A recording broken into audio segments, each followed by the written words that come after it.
बातमीचा इम्पॅक्ट. अब्दुल रहमान मलिक यांच्या वृत्ताची दखल. अखेर महापालिकेची जेसीबी झाली दुरुस्त.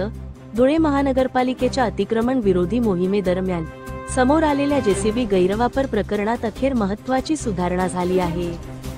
धुळे क्राईम न्यूज पोर्टलवर ज्येष्ठ पत्रकार अब्दुल रहमान मलिक यांनी दिलेल्या वृत्ताची प्रशासनाने गांभीर्याने दखल घेत अखेर महापालिकेची स्वतःची जेसीबी मशीन दुरुस्त करून कार्यान्वित केली आहे. महापालिकेकडे स्वतःची जेसीबी असतानाही ती गेल्या काही दिवसापासून 12 पत्थर परिसरातील एका पेट्रोल पंपाजवळ निष्क्रिय अवस्थेत उभी होती. टायर निकामी झाल्यामुळे तिचा वापर न करता प्रशासनाने खासगी जेसीबी भाड्याने घेत लाखो रुपये खर्च केले होते. ही बाब उघड होताच शहरात नाराजीचे वातावरण पसरले होते. पत्रकार अब्दुल रहमान मलिक यांनी आपल्या वृत्तातून प्रशासनाचा गोंधळ कारभार चव्हाट्यावर आणला. नागरिकांनी देखील या निर्णयावर प्रश्न उपस्थित करत प्रशासनाच्या खर्च व्यवस्थापनावर टीका केली. त्यानंतर महापालिका प्रशासनाने तातडीने कारवाई करत सदर जेसीबीच्या टायरची दुरुस्ती केली असून ती आता अतिक्रमण मोहिमेसाठी सज्ज करण्यात आली आहे.